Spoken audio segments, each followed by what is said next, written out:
Gabrielle from My Lovey, and just wanted to thank you for all joining us this evening. Today we're going to be talking about cookies, and actually today is homemade cookie day, so it's kind of very appropriate to have it done today. So sit back, enjoy. If you have any questions after the video, please drop me a line, either on our Facebook page, or you can go to our website, and it's mylovey.com, and I'd be happy to answer any kind of questions you may have. So let's get started. Today, there's lots of different types of cookies that are available that people make, but today I'm going to be focusing on drop cookies, which typically a lot of people make drop cookies. So that's like your chocolate chip, your oatmeal, the typical ones you want to make. I actually have a commercial kitchen, so in my home, because I am licensed with the state to bake. But a lot of the stuff I'm telling you is stuff that you can actually do for yourself. So it really does work really, really well. Not that you have to take everything I say as the gospel truth. I'm sure you have your own things that you like to do, but this is the things I've run into that have helped me over the years of doing this. And I've been baking for probably 40 years. And I've been doing it professionally through my home for the last almost 12 years now. So let's dive right in. So as I told you, my name is Gabrielle. I have all my little notes in here because there's lots to go over today. But just so you know, this is taped. So you can always go back to the Facebook page, and you can go either under events or you can go under live, and you can see it over and over again, just in case you didn't get to see it all, or you want to see something in particular over again. So today, like I said, we're doing the drop cookies, and the first thing I want to talk about is I'm going to kind of construct it. The first thing I want to do is talk about pans. A lot of people, I have a lot of pans, so you can't judge it by me.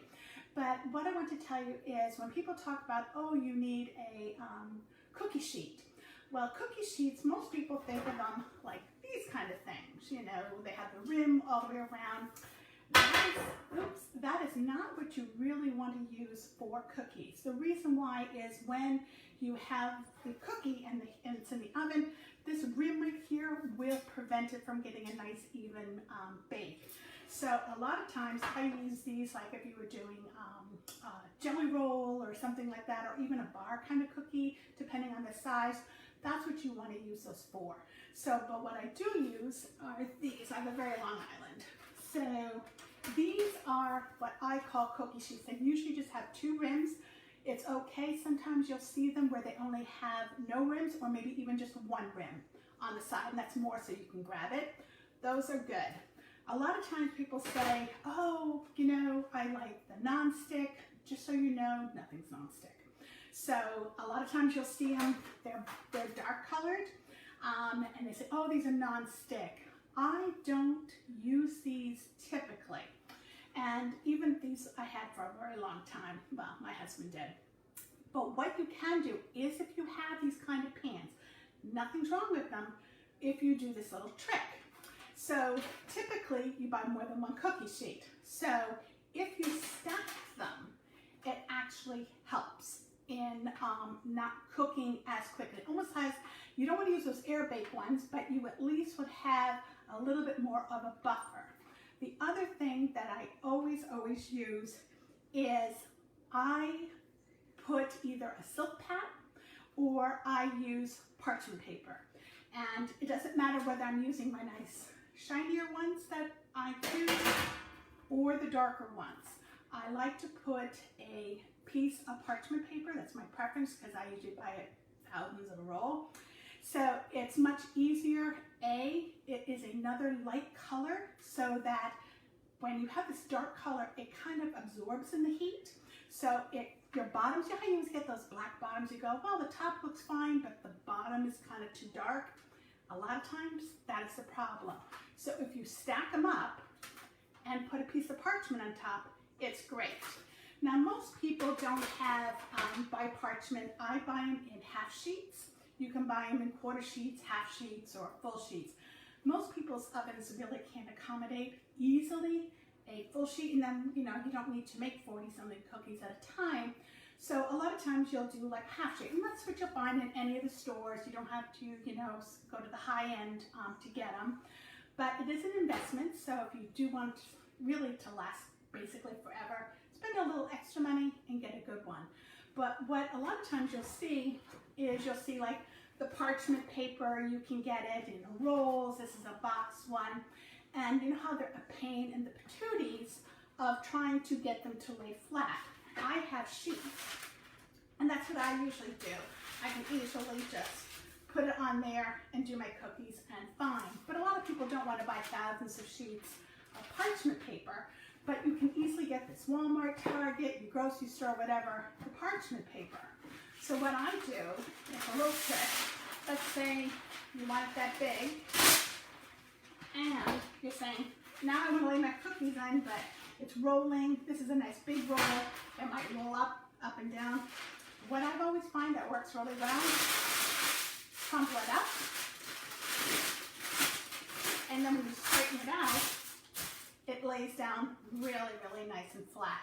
So you can get, you're not probably baking the amount of cookies I might be making on any given time, but it's really, really easy just to buy it, crumple it up, put it in, it lays flat. It lays really, really flat for you, and it makes it so much easier to do everything when you're doing your cookies. So then most people say, well, if I'm doubling up, if I have those dark pans and you're saying, oh, I'm doubling them up, how many do I need? Typically, if you happen to, okay, I'm going to start from scratch, I don't have any, I'm going to buy some, I buy 4. And the reason why is my stove oven is a 36-inch oven, which is a little bit larger than the typical 30-inch that the average homeowner has.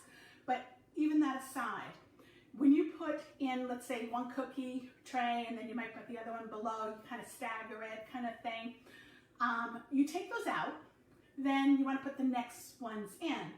Well, while that's cooking, you need to get your next batch going. So that's why I always like to have a little bit more than that. So I at least like to start with 4, and then depending on how you like to bake or how many batches you make, it's always better to have as many as you can. Usually you can get them on Amazon.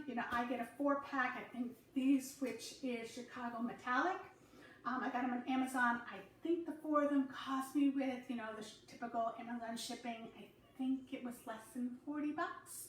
So it's really a good price, and they stack up really flat. So even if I had the dark ones, which these are also the Chicago Metallic, I also just got the same brand so they can easily stack up for me. So that is that. Then what I want to talk to you about, we were talking brief when I was talking about the parchment.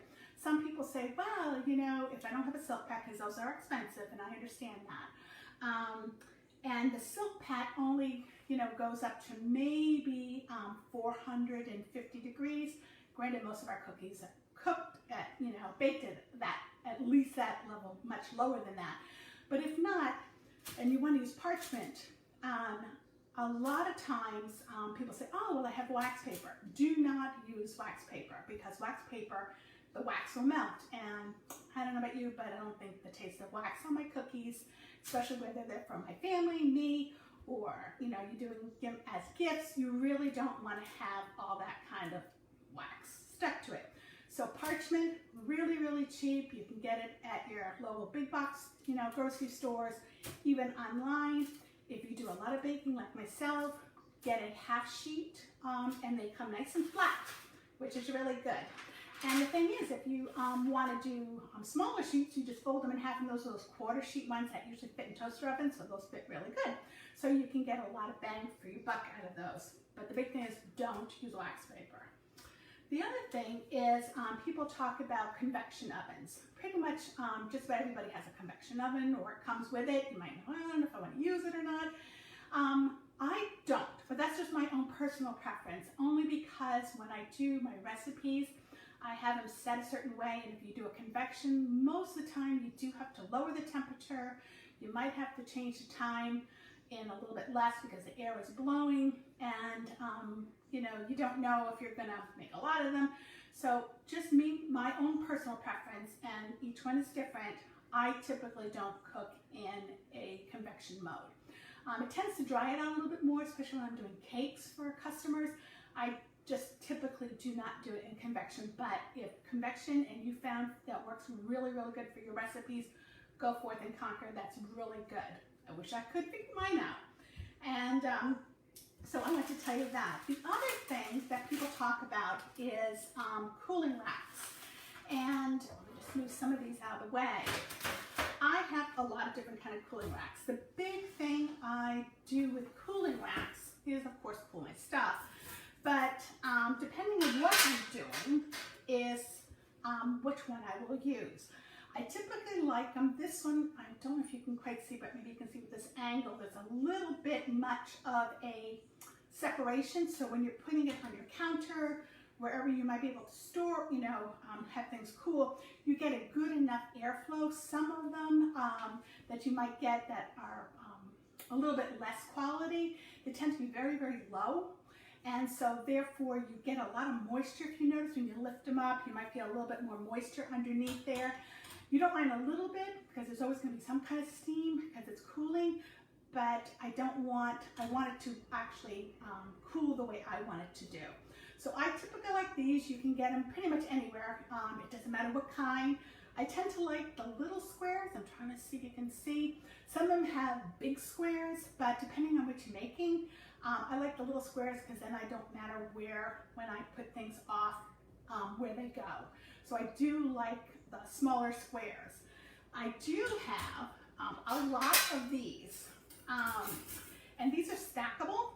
They're really, really good too. They just don't hold a lot.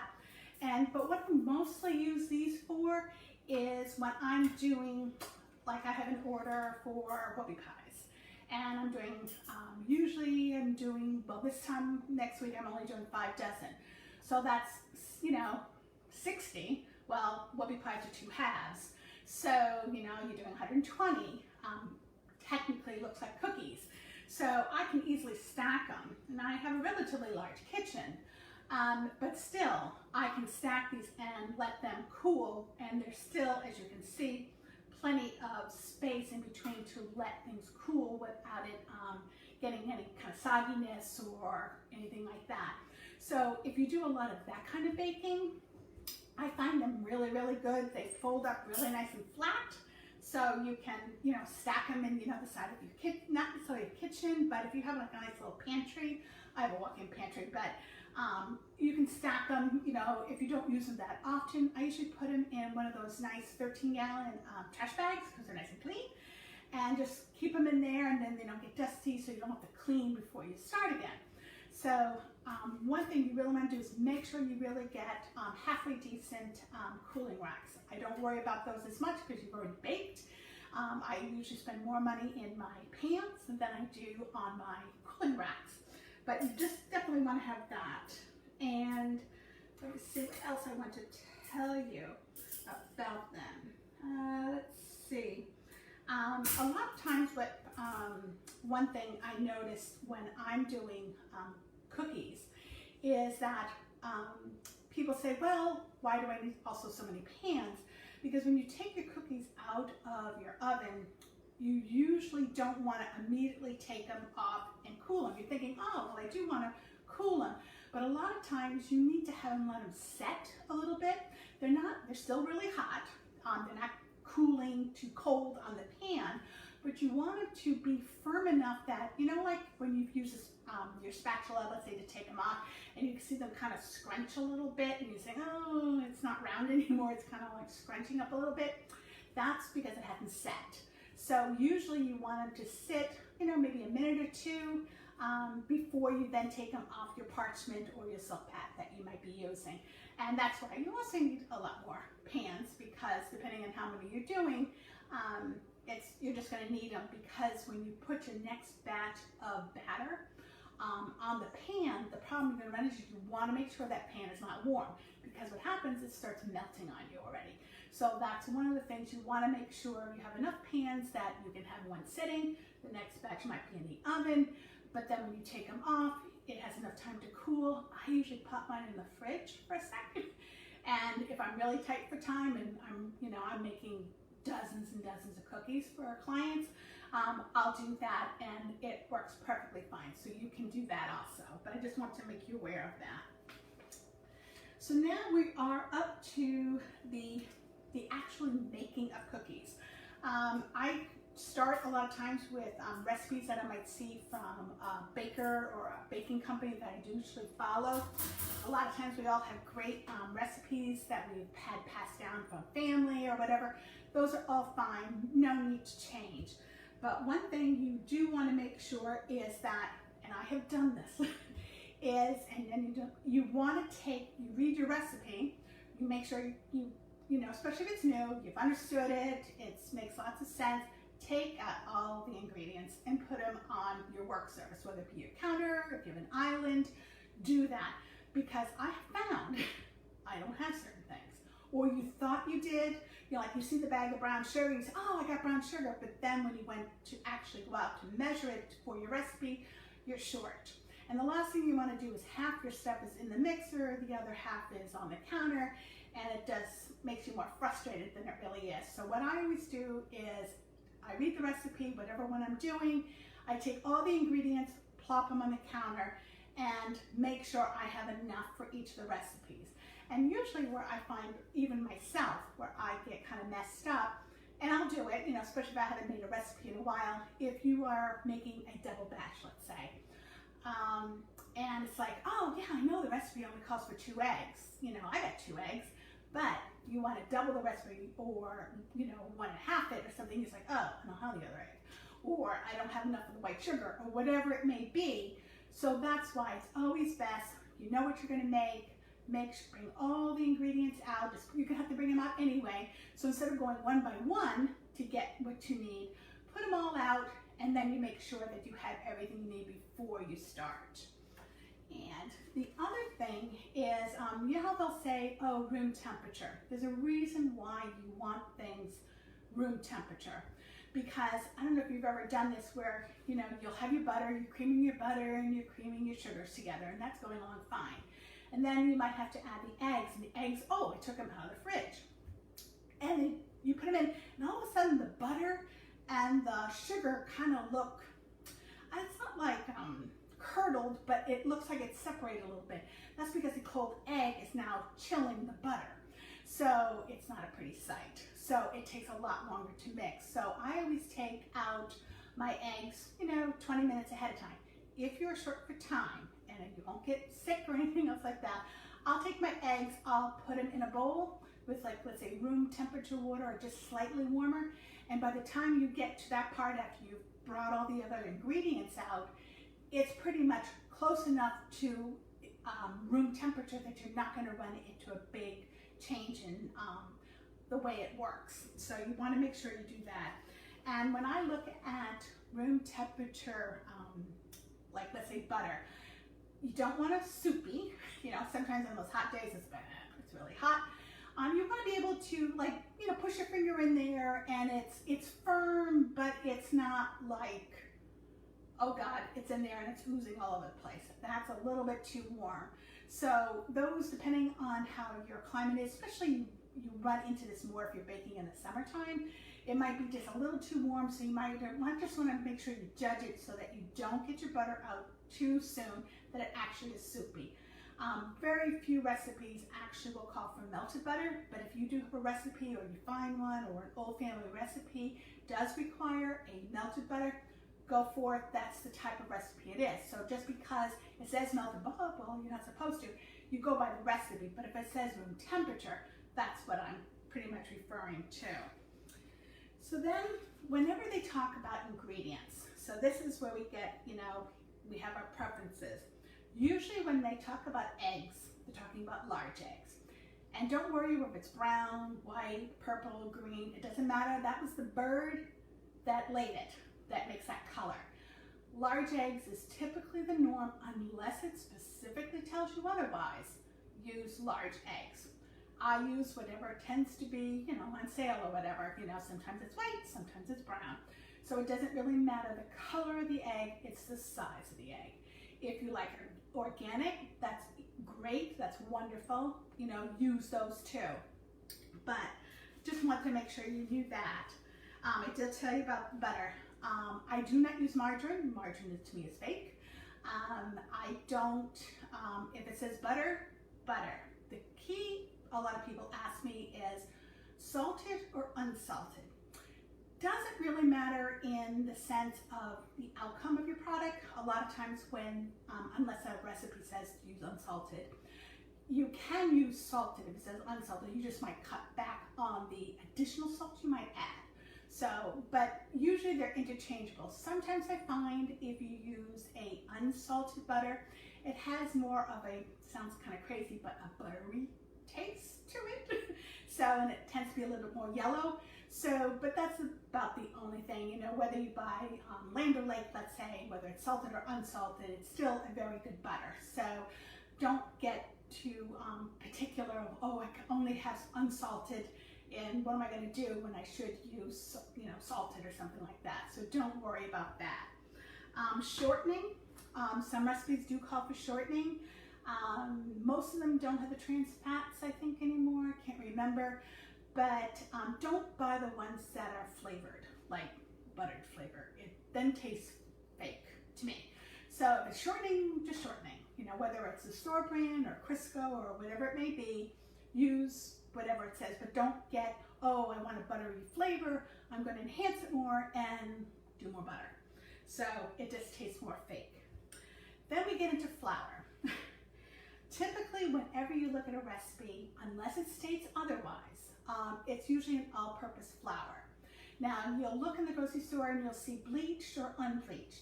I am in the camp of unbleached. The reason why is to bleach, it has, I want to call it a metallic-y taste to me because it's the chlorination, I think it is, to bleaching the flour. And I just think it imparts a kind of weird taste to the finished product. Might just be me, but it's usually the same price, so I typically just use unbleached flour. I'm a King Arthur fan, so I use King Arthur flour. Organic, not organic, it doesn't really matter. I use unbleached all-purpose flour. If it does call for cake flour, sometimes you might have a recipe that says, oh, you need like a cup or whatever it is of cake flour. Even if you're making a cake and it's asking for cake flour, don't buy cake flour. It is usually bleached. And so there is a formula, very, very simple, because you already have all-purpose flour. You take your flour, you get a cup of flour, take out 2 tablespoons from that cup, add 2 tablespoons of cornstarch, and sift it. And there's your cake flour. I usually sift it about 3 or 4 times to make sure it's fully incorporated. I don't use those sifters. I have one of those screen mesh things, and you just kind of tap it into the bowl. Do that a couple of times, you're good to go. So if you need 3 cups, you put 3 cups of flour in, you take out the 6 tablespoons of flour, add the 6 tablespoons of cornstarch, and away you go. The good thing about baking is you use math, so, and I love math. So that's one thing to remember. Sugar, you know, whether it is white, dark, you know, light, they have light, you know, dark, it doesn't really matter. You know, that's pretty much your own personal preference. Vanilla, I typically try to use, at least in all my baked goods, I don't use imitation. I just think the imitation, you know, if I'm making French toast for kids, you know, you can use the imitation. But I typically use, doesn't have to be a high-end, you know, the regular vanilla, which usually has like a little bit of alcohol in it. I tend to use that, the real vanilla, versus an imitation vanilla in my baked goods. Save it for smoothies or whatever, the imitation, and it's totally fine. But I just want to tell you that. Spices, typically, you know, especially now, because today's the first day of October, you could be running into wanting to make some more of the more earthier kind, like the spice cookies or the molasses cookies kind of thing, because it's getting to that time of year. I don't mind having spices already ground up for me. The only one I typically do not have ground up and I grind up myself is my nutmeg, because you can buy one of those jars of the whole nut in it, and you get yourself one of those little tiny graters, you know, like, I think it's in here. Let me see if I have it. Yeah, like here. So it's just my little tiny one I have, and that's what I use just strictly for grating my nutmeg. And it's just so much fresher because spices do get old. And, you know, maybe this time of year you probably would use, you know, one of those small containers of nutmeg, you know, that you buy at the store. But, you know, for the same price, because they're not cheap either, you know, for like $8, you buy this humongous jar of the whole nutmeg, and it probably lasts me a year. It probably lasts you a lot longer, but they don't go bad because you're only grating a little bit at a time. And then salt. That's always controversial, but put salt. If it calls for salt, put salt. Salt does a lot more than just, oh, it's salt in there. It adds to the flavor, it enhances it. Every recipe should have it. It doesn't have a lot. I know a lot of people are worried about, oh, my sodium intake or whatever. Most recipes, you know, for 4 or 5, you know, well, 3 or 4 dozen cookies, you might use like a teaspoon of salt. A teaspoon of salt over that many cookies is not a lot of salt.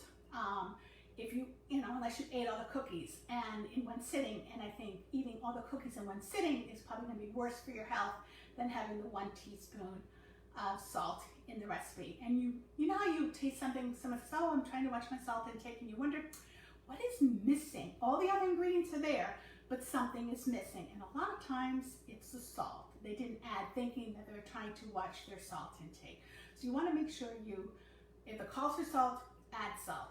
Some people have table salt, some people have kosher. I would use just the regular old salt in your baking, unless it tells you, because I have kosher salt, but I don't use it when I'm measuring for a regular recipe because it's a coarser grain, so unless you're weighing it, it could be slightly off. So just use the regular old salt that you might have on the table or in your pantry for that. But don't forget the salt. The other thing is, when we get into ingredients, is I weigh my ingredients. Now, I have a scale. You know, not everybody has to have a scale. It's not a big thing. But it's very interesting when you do flour, because a lot of people will open up the container, and I'll show you, I have it here. So here's a typical flour thing. So you'll say, oh, okay, I had done another video event about making all the flour and measurements and stuff. But you have the flour, and a lot of times people will just go, oh, I'll go in here, I'll measure it off, or I'll go like this, or take my finger. It doesn't weigh the same. And a lot of times if you have too much flour, you know how it gets kind of dry or tough or something like that? Could be you had a little bit extra flour. And sometimes that might be a lot, depending on if you didn't fluff it, you just, you know, went right in there. It could be more compact. That's the one time you don't want to compact. So typically, a cup of flour is about 120 grams. Sometimes, you know, depending on for a regular all-purpose flour. But if you don't want to weigh it, the one thing you want to do is take a whisk, take a spoon, take a fork or something like that. I just kind of loosen it up. So just kind of do that. And then what I do, I still don't go in with my measurement. Like I want, this is a cup measurement. I'm not going to go in there and use it that way. I will take another measuring spoon or cup, and I will apply it in there and then take a knife and level it off. At least then you're not having it compacted, so it makes a big difference so that you don't have too much flour in your recipe. Because you have to remember, it's different. Baking is a little bit different than cooking. You know, you have a lot more flexibility a lot of times with cooking. But with baking, it's a lot of science. You know, a little this, little that makes what it is, and if something is off, that could be part of your problem. So if you don't want to weigh it, and nothing's wrong with not weighing it, just make sure you don't take, like if I need a cup, use the cup measurement, just go right in there, take your finger, just fluff it up a little bit. You probably have another spoon or whatever, just put it in there and then level it off, and you have a much better fighting chance of at least getting a more accurate reading of your flour. The other thing a lot of times I would like to weigh is brown sugar. Only because, you know how they say packed? Well, what's packed? Is it packed where my husband is like pushing it in there? Or is it me who's just slightly packing it? So a lot of times I'll just weigh it. So King Arthur does have a really, really good cheat sheet, and then you can actually search and find out what is the grams or how many ounces of something, you know, is, and you can just be more accurate like that. But if not, at least try your best to, you know, put it against a hard surface, you know, on the side of the your container or whatever it is, and then level it off with a knife if you don't want to use a scale. But, you know, scales now are, you know, maybe 30 bucks kind of thing. Set it to grams and you're really, really good. And you get very, very accurate readings. And then the good thing is you won't have to keep saying, well, it was good the last time I made it. What was different this time and why wasn't it doing as well? You know, it gives you at least consistency, especially when you have really good recipes that, you know, your family loves and you want to keep doing. So that's why I try to do that. So if you can, definitely either use a scale or at least do that for your measuring. So let me just put that here. The other thing I want to tell you is, and people ask, and you know, it's, you know, we're all learning, you know, even myself. These kind, I use metal for dry, and I use glass for liquid. Mostly because plastic, for me, even if I run it in the dishwasher, doesn't get as clean as I would like it to be. And also, if I have to apply pressure when I'm packing brown sugar, it's a lot easier to do with metal. So I have a lot of sets of them, all different sizes, but I like to use, you do not use these for liquid, and you don't use this for dry. It's just really hard to get a really accurate reading. Yes, you might see it, but depending on how you have it up and how you read it, can make all difference in the world on the baked good that you're doing. So that is those. And then, so let's see, we have that. The last thing I want to tell you about when you're doing actually the ingredients parts, you know, like sometimes you'll have a recipe, let's take chocolate chip cookies for instance. You'll have the chocolate chips, and then a lot of times they'll say add nuts. Not everybody likes nuts. My husband is allergic to nuts, so if it's for something for us to consume in the house, I don't put nuts in it. But those nuts took up volume. So you're saying, like, why is it a little off? So a lot of times I have found that if I'm not going to do any nuts, and it's usually the nuts and the chocolate chips are about the same, you can add chocolate chips, so you have very chocolatey chocolate chip cookie, or I add more flour, believe it or not, to take up that volume. So a lot of times I'll do 1 extra tablespoon of flour for every cup 2 cups of flour for every cup of, like, let's say nuts I'm not going to add. So that makes up the volume that those nuts would have taken. So it doesn't mess up how it's baked and how you mix it. So you just want to remember that.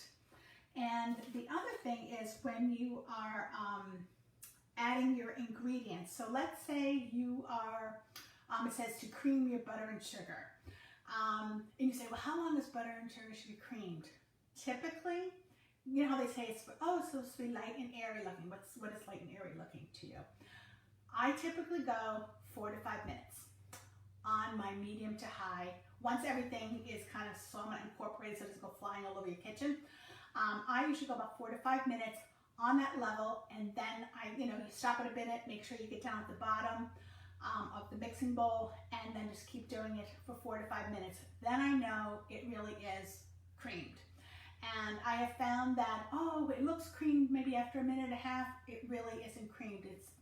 It is adding that air in there. So when it says to cream something to a light and fluffy look, you really want to do it that long. So invest in a really good stand-up mixer, because I don't know about you, but I don't want to be doing that for hours on end, it seems like. So make sure you do that. And let's see what else I want to tell you about that. Then lastly, this is something I have found, I tested it out and I have been very consistent with it. A lot of times when you want to make cookies and you say, oh, the kids might be wanting, your husband might be wanting, or you're going to some event and you'd love to bring, let's say, cookies to that event. One thing I have noticed is once you get everything's all done, everything's mixed, everything's incorporated, you're good to go. You say, oh, now I can bake. Wait. I know it sounds terrible, you know, if you have little munchkins that are saying, oh, well, cookies. Okay, bake like 6 of them to calm them down. If you can wait 24 hours, believe it or not, up to 72, I don't have the patience for 72, but if you can do 24 hours, for some reason, I have found that the ingredients, taste better because they've been much more incorporated and almost like not mellowed, but kind of work together for themselves. And also it adds that the flour's gotten a chance to absorb not all the moisture, but they got a chance to absorb the moisture. Because you know how like sometimes when you bake cookies, they spread. It's like, what's going on here? Sometimes, and people say, oh, well, you can freeze it for 15 minutes. You made them cold, but you didn't get a chance to have the flour absorb it. So granted, we all can't, you know, say, oh, I need cookies now. I'm not going to wait, make it, and then do 24 hours later and bake them. If that's the case, don't worry about it. I always say, but if you can, you will notice the difference, especially when I make my chocolate chip cookies. But most cookies that I have made, that I have done this too, the flavors are much more intense and taste really, really, really good if you can wait. So you can always bake 6, get them out of your hair, you know, they got the cookie fix, and then you can bake the rest. What I would do is if you are going to try that, do not put the bowl in the fridge. Because then the next day, 24 hours, when you are then going to want to make those cookies, it is crazy hard to try to take that cookie dough in some kind of measuring thing and put it on your sheets. Don't do that. So what I do is I use, it's a medium size, it's about 2 tablespoons, I guess you would call it. Sometimes they have numbers on them, I don't know. I have 3 sizes, but I always call it my medium one. Let's see what it has here. No. Doesn't have the size, but I always call it, it's like a medium, what do you call it, ice cream scoop. What I do is I'm all done. I'm not going to bake them now, or I'm going to bake a couple to get the kids off my back, or my husband, or whoever, or myself. I put them all in, I lay them all out on the parchment. So let's say we were using this right here, is I will scoop it, put them all, you can put them really close because you're not necessarily going to bake it on this. So I put them really, really close, all of them, my scoop measurement. And then I will put like saran wrap or something like that, because you're going to put them in the fridge, so you don't want it to like get crusty, or the lovely onion smell from the onion dip that's in your refrigerator. So you want to do that, you cover them, and then I just kind of lightly press them down, not flat, but just get that little bit of roundness off of them, put them in the fridge, next day. Bake them off, you just take them out, you know, let's say, depending on what recipe you're doing, you might have to only put 3, 3, 3, so you're getting 9, or depending on what they are, you know, or what size pan you're using, and then you do that. You will be amazed the difference in taste. And it's just really, really good way to have it so that you can really get a good flavor. People will say, was it a new recipe? What did you do to Grandma's recipe? Tastes different than when Grandma made it. No, you just got a chance for all those ingredients to meld together, so everything just tastes better. So think of it this way, when you bake, try to use the best ingredients you can. You know, a lot of times it doesn't really matter, certain things, you know, granulated white sugar is granulated white sugar. You know, if dark brown sugar just has more molasses in it than light. So depending on what your recipe has, use the best ingredients you can, but it does make a difference in the pans you use, and the ingredients you use. And if you just take the little extra time, you would be amazed how much different your product will taste. And your family really will appreciate it. But if you have any questions, let me know. I see you all are up there, but my iPad is a little bit further away for me to answer some of your questions. But if you shoot me in the my Facebook page, I'd be more than happy to answer any of your questions. But I really appreciate you joining me this evening. The next one I will be doing, I'm going to be doing, because it is getting to that season, I'm going to be showing you how to do really easy icing on cookies. So if you're doing like the rolled cookies, how to get it so they don't spread so much, and actually how to decorate them. And I got some really cool fall leaf kind of sprinkles to add to them. But something really good that you can do and wow your friends and family. Just some really simple things you can do to have a really good baked product. But thank you all, and have a wonderful evening, and happy baking. See ya. Bye-bye.